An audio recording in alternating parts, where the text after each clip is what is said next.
今回は前回触れたニューイヤーのイラストについての解説と考察会です。今回公開されたプロトタイプのイラストは非常に重要な意味を持っています。この1枚によって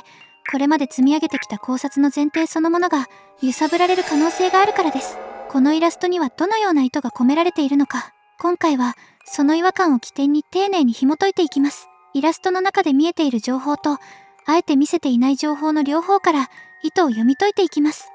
プロトタイプの全体像。イラストに注目すると、ハッピーニューイヤーの文字とともにポピーをつまんだプロトタイプの腕、プロトタイプとされるあいつの足、そして向き合う形で描かれたポピーが並びます。これまで断片的にしか描かれてこなかった要素が初めて同じ1枚の中に配置された。ここがまず強烈です。この構図はプロトタイプとあいつが同一の存在なのではないかと読めてしまう。そう読めること自体が今回の違和感の出発点になります。特に引っかかるのは、これまで公式が腕と足を同じ画面に揃える構図を避けてきたように見える点です。影だけ、腕だけ、足だけ、片手は見せても両手が同時に認識できる形は選ばれてきませんでした。ホラムビの過去の考察では、両者は別個体と考えられる根拠も積み上げてきました。にもかかわらず、今回は1枚の中で並べられています。本当に同じ存在だったのか、なぜ今になって同時に描いたのか、この疑問が今回の考察全体の軸になります。ここで去年の新年イラストと比べます。昨年はハーレー・ソーヤー博士を象徴する目のモチーフが中心で、存在を断定するというより、後の展開を示唆する伏線としての表現でした。それに対して今回は、腕、足、ポピーが誰の目にもわかる形で提示されています。伏線というより、明らかに一歩踏み込んだ情報提示です。次に、今回のイラストで初めてはっきりと描かれた足です。明るくして確認すると、他にも足が隠れています。影としてしか登場してこなかった足が、形と構造を伴って描かれたのは今回が初めてです。さらに、横縞のような模様から、体を動かす骨格筋であると考えられます。また、先端の鋭い爪が確認できます。錆なのか血なのかは断定できませんが、攻撃性を前提としたデザインに見えます。サイズ感も重要です。ポピーと並べると、想像していたほど極端に巨大な存在ではなく、実体として対峙できる距離に収まっています。続いて腕です。黄色い腕に加えて青い要素も描かれ、プレイタイム車やグラブパックの色と重なります。一方で、足のような構造的な模様は目立たない。それでも花をつまむほど器用に機能している。足は骨格筋を意識させる描写。腕はそう見せない描写。この差は、単なるデザイン差として片付けにくい違和感があります。もし別の存在であることを暗に示しているのだとしたら、今回の一枚は、その境界線を初めてまたいだ形になります。ここで改めて確認したいのが、腕と足が同時に並んだこと自体が異例だという点です。もし手と足が最初から同一個体で、それがモブのサプライズだったのなら、なぜ今まで隠し続けたのか、そして、なぜこのタイミングで事前に見せたのか、ここで違和感は次の段階に進みます。ビッグサプライズ。仮に、手と足が同じプロトタイプのものだとします。それがサプライズなら、ゲーム内で初めて明かした方が演出として効果的なはずです。にもかかわらず、発売前に全体像を匂わせた。だからこそ、プロトタイプの正体以上のサプライズが別に用意されている可能性があります。ビッグサプライズが控えているから、ここではあえて全体像をチラ見せし、チャプター5への期待を高めている。そう読む方が自然です。今後のゲームプレイトレーラーで、両手と複数の足が同時に描写されるなら、同一個体の決定打になります。その場合、手のプロトタイプとあいつが別個体という仮説は破綻します。ただし今回のイラストはゲームプレイではなく、ハロウィンやユール、カウントダウンと同様の象徴的イメージとしての位置づけです。過去のアートワークも物語の結末を直接説明するのではなく、後に意味が回収される形で情報を埋め込んできました。だからこそ今回も答えの提示ではなく、次の解釈へ向けた問いとして読む必要があります。ここで注目したいのが、アンバー氏がインスタグラムに投稿した内容です。タイトルは、似ている、けれど、違う。このイラストで、似ていると比べられている対象は、金属製の腕と足を指している可能性が高いと考えられます。もしこの言葉が腕と足の関係を指すのなら、同一に見えながらも別物であることを示す伏線として読むこともできます。そしてもう一つ気になるのは、このタイトルが、動画制作時点の1月5日には、まだ X には投稿されていなかった点です。なぜ、わざわざ目立ちづらいインスタグラムで先に出したのか。もちろん、時期が来れば X でも投稿される可能性はあります。ただ、現時点では公に広く共有する段階ではなく、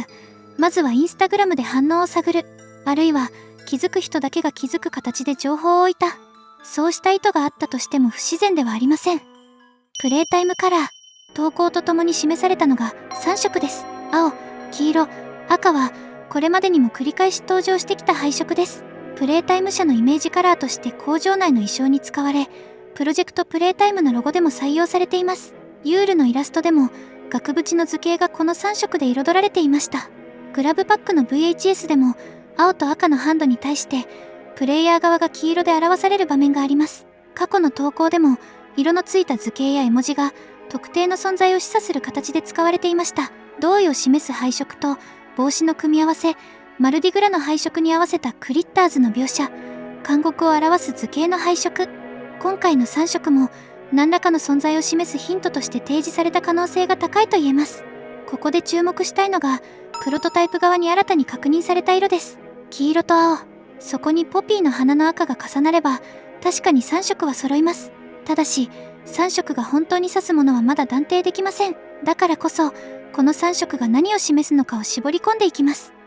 プロトタイプの正体。3色が意味を持って提示された以上、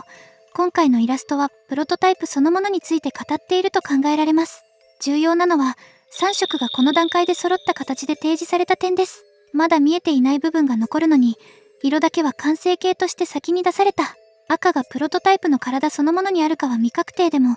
ポピーの花として赤が同じ画面に置かれている。これが3色の成立条件になっている可能性があるのか。未公開要素が残るのに、このヒントを出したのは、今この時点で成立する情報だからとも読めます。この愚か者のポーズや服の配色が、プロトタイプに近いことは理解しています。ただ、現時点では赤の要素がまだ揃っていないため、断定はできません。今後、プロトタイプの赤い装甲などが明確になれば、このタロットの愚か者はプロトタイプを意図して描かれたものだと判断できる可能性があります。その場合は、改めてこの点を軸に考察し直します。とはいえ、今回はここに深く踏み込まず、ニューイヤーのイラストそのものに集中します。そして、プロトタイプの正体について掘り下げていきます。そこで、定説として語られがちな、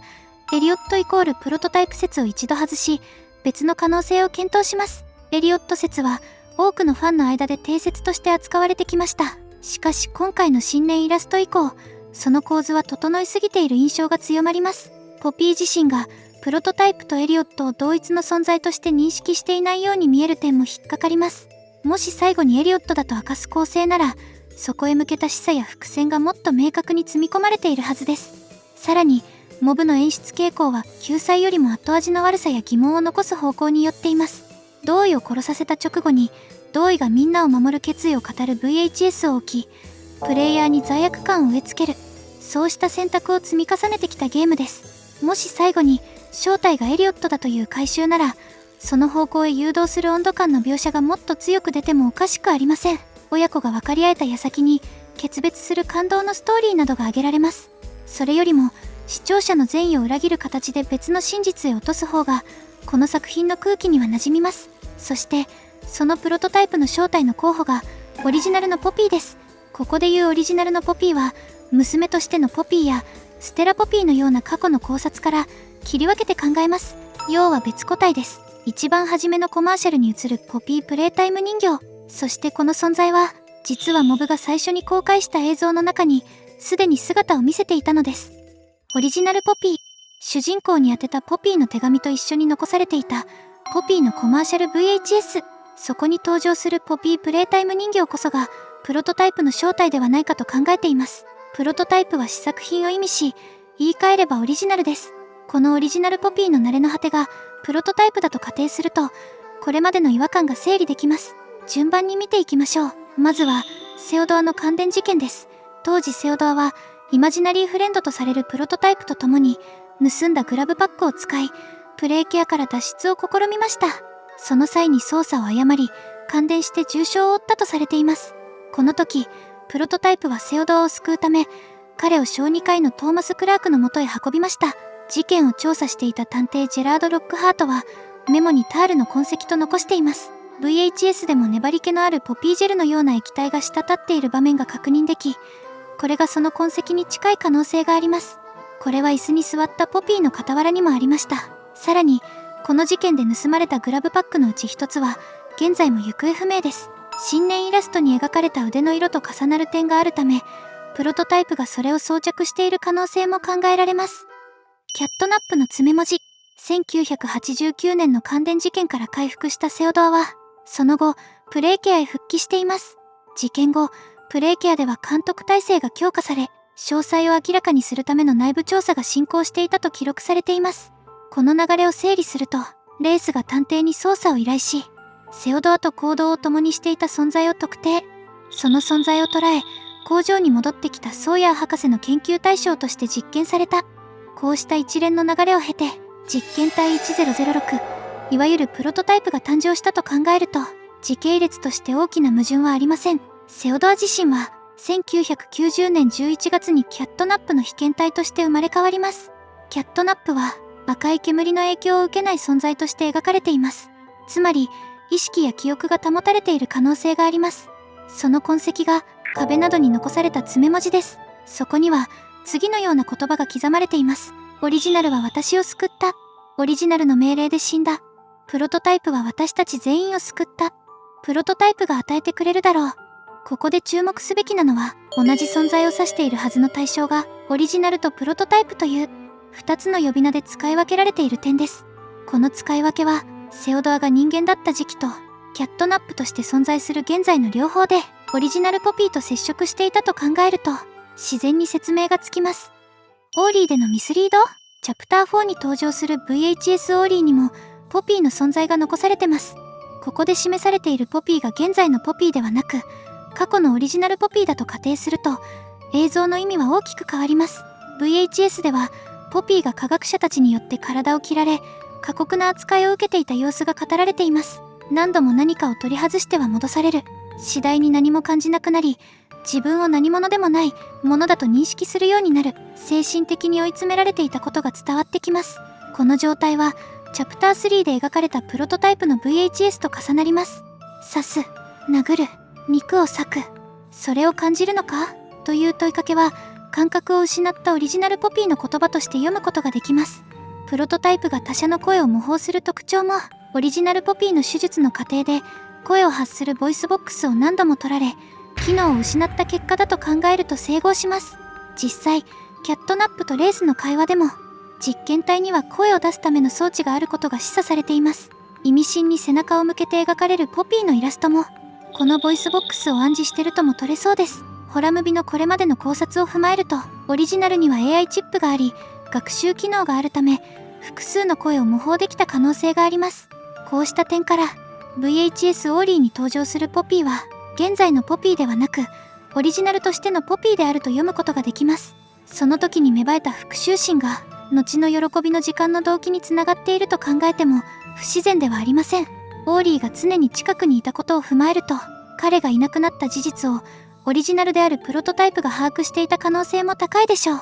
実際、オーリーの言葉に対して、ポピーが特別な反応を示していない点も、この読みを補強しています。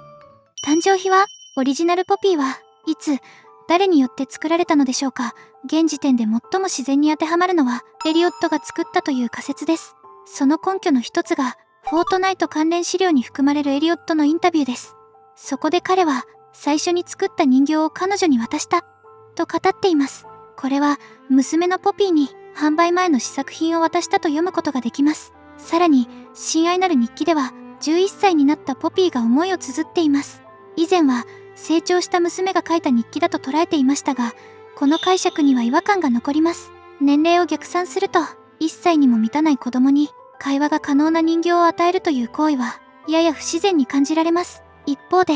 試作品として作られたオリジナルポピーの年齢と考えれば、作られて間もない人形という点で無理なく当てはまります。この視点に立つと、日記を書いているのは娘ではなく、オリジナルポピーである可能性が浮かび上がります。11歳の子供が日常的に人形遊びを続けるとは考えにくい点も、この読みを補強します。トイストーリー2のジェシーが経験したように、かつての話し相手は大人になり、成長とともに置き去りにされていきます。日記に登場する学校の友達の話も、娘がまだ会話していた頃に聞いた内容を、オリジナルが記憶として書き留めていると考えれば自然です。書き出しにある日記に対して呼びかけているのも、寂しさから日記に語りかけているようにも見えます。もし書き手が娘本人であれば、会話のできるポピープレイタイム人形がそばにあったはずです。それにもかかわらず、言葉を交わしている描写がない点は、日記の主がオリジナルポピーである可能性を示唆しています。パパと呼ぶのも、作ってくれた存在として、エリオットをそう呼んでいたのかもしれません。また、モブの創設者であるザックとセスが、インタビューで、トイ・ストーリーに登場するシドについて言及していることから、ジェシーの心情や構造が物語に取り込まれている可能性も否定できません。ここは興味深いですよね。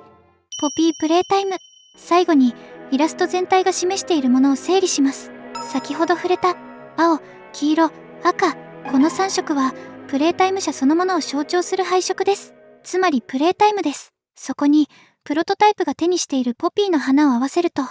ポピープレイタイムという構図が浮かび上がります。新年のイラストはカウントダウンと連動した象徴的なイメージとして描かれていました。実験体と被験体が向かい合う構図として見ると、ポピーとプロトタイプが対峙している姿も、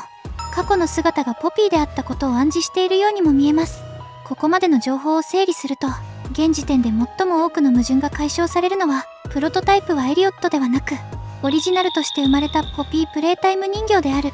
という仮説です。ただし、この仮説が正しいかどうかは、チャプター5で答えが示されることになります。次のトレーラーやゲーム内描写が出た段階で、この読みがどこまで成立するのかを改めて検証します。もし別の読み方があるなら、その違和感の起点がどこなのかもぜひコメントしてください。違う視点が出るほど、このイラストの解像度は上がっていきます。この動画が少しでも面白かったら、チャンネル登録と高評価をよろしくお願いします。